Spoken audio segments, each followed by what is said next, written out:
You know that feeling when your whole day has been falling apart, and somehow, the one thing that makes you feel better is reorganizing a drawer. You're not avoiding your problems. You're not being weird. And you are definitely not alone. Because if you're someone who finds unexpected peace in tidying, in straightening cushions, or wiping down a counter that didn't even need wiping, there's something profound happening inside you. Something most people never stop to understand. In this video, we're going to go deep into the psychology of people who love to tidy their homes. Not the surface stuff. The real reason. The one that lives underneath the folded towels and the alphabetized shelves. And by the end, I think you're going to see yourself with a kind of gentleness you didn't know you needed. Let me start with a question. When was the last time the world felt genuinely out of your control? Maybe it was a relationship that slowly fell apart. Maybe it was a job that wasn't working. Maybe it was just Tuesday. The kind of day where nothing catastrophically went wrong, but everything felt slightly off. Like a song playing in the wrong key. And what did you do? You walked into the kitchen and started cleaning. You wiped the stovetop. You organized the pantry. You folded the laundry even though it could have waited until tomorrow. And here's what I want you to notice. You felt better afterward, not because your problems disappeared, but because something shifted. That shift is not an accident. That shift is your brain doing something incredibly sophisticated. And the fact that you do it, the fact that tidying feels like relief, says something deeply meaningful about who you are. Here's what the science tells us. Your brain is constantly scanning the environment for signals. Safe or unsafe. Predictable or chaotic. When your life feels out of control, your nervous system goes searching for something it can manage. And a messy room? Your brain processes that as unfinished business. Literally. Clutter sends a low-grade signal to your mind all day long, whispering, something is not done. Something needs your attention. You're not finished yet. For most people, that whisper is just background noise. But for some people, the deeply feeling ones, the overthinkers, the ones who carry the weight of their inner world everywhere they go, that whisper becomes a roar. So they tidy, not because they want to impress anyone. They tidy because it is the fastest way to quiet the noise inside. And when they do, their brain releases dopamine, the same neurotransmitter that lights up when you achieve something meaningful. The lighter feeling you get after cleaning, that is your biology responding. That is your body saying, we are safe now. We are in control. But I want you to pause here for a second, because I don't think this is really about cleanliness. I think the people who love to tidy are often the people who had to learn very early in life that the external world was unpredictable, and that the only thing they could manage was what was right in front of them. Think about whether as a child you ever felt like things around you were unstable, loud, uncertain, out of your hands, because psychologists have found something striking about people who grew up in homes without consistency. They feel clutter differently. They feel disorder differently, not because they're fussy, but because their nervous system was trained at a young age to stay alert, to scan the room, to be ready. And what does a tidy space offer? Safety, predictability, a feeling of, I know where everything is.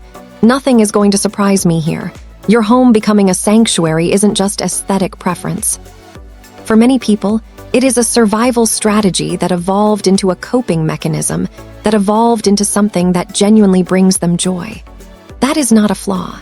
That is resilience wearing a very calm, well-organized outfit. Now there's another layer to this, and this one surprises people. For some people who love to tidy, it isn't just about control. It is about self-expression. Think about the way someone arranges their bookshelf. Not randomly, but in some system that makes perfect sense to them and no one else. Think about the way plants are placed near windows, or how a corner of a room becomes a specific kind of sanctuary. These people are not just organizing a home. They are building a world that reflects who they are on the inside. When your inner life is rich and complex and sometimes difficult to explain to others, your space becomes a way to express it without words.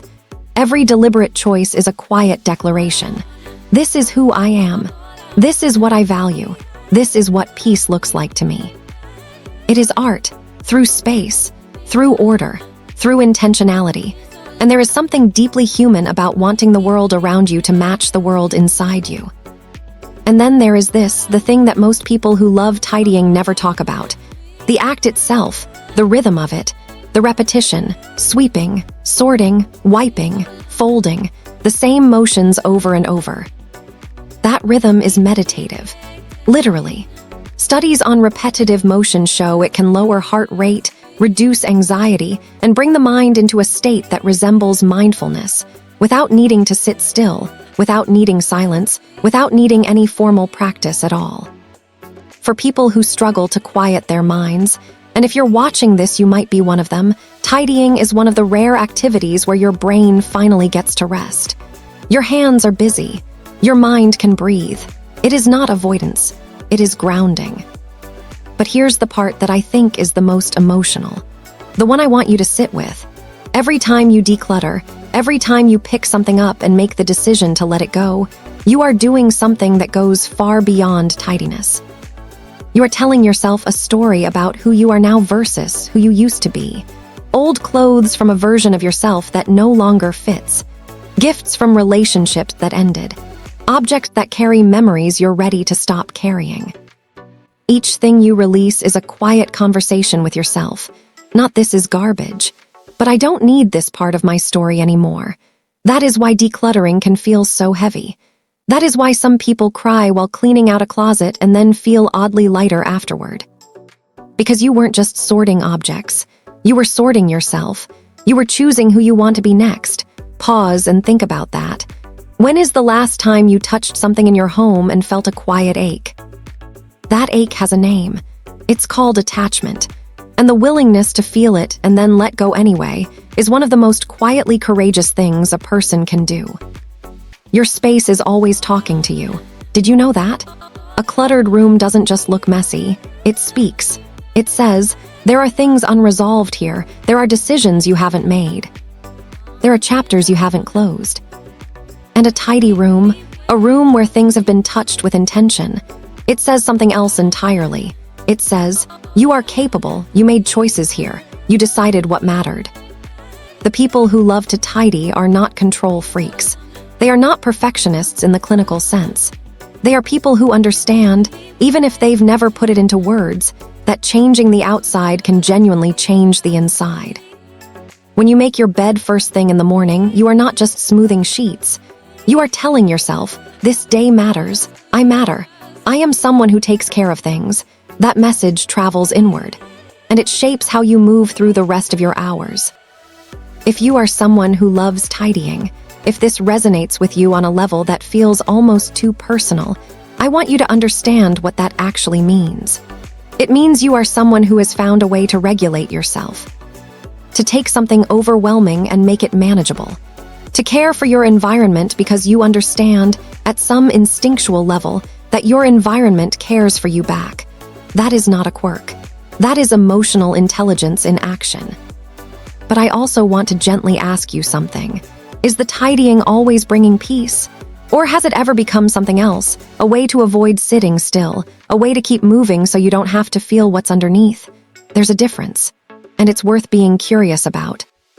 Not with judgment, with gentleness. Because the same sensitivity that makes a chaotic space feel unbearable is the same sensitivity that makes you deeply loving, deeply creative, deeply connected to the people and things that matter to you. That sensitivity is not the enemy. It just needs to be understood. It needs to be seen. And maybe that is what this whole video is really about. Here's what I want you to take away from this. The next time you catch yourself feeling better after reorganizing a shelf or finally clearing out a corner that's been bothering you for weeks, don't minimize it. Don't call it just cleaning. Don't dismiss it as avoidance or anxiety. Recognize it for what it is. You taking care of yourself. You reclaiming a small piece of the world that you can make beautiful and calm and yours. You creating peace instead of waiting to find it. Because peace is not a destination you arrive at. It's something you build, one small intentional choice at a time, one cleared surface, one released object. One quiet morning with a cup of something warm and a room that finally feels like you. That is not nothing. That is everything. If something in this video landed for you, if you saw yourself in these words, I want to hear about it. What does tidying do for you? Leave it in the comments. Because the conversations that happen there are often just as meaningful as the video itself. And if you know someone who would understand every word of this, send it to them. Sometimes the most powerful thing we can do for someone we love is help them feel less alone in who they are. Like to learn more about human psychology? Like, comment, and share this video. Subscribe my channel now. Thank you for watching.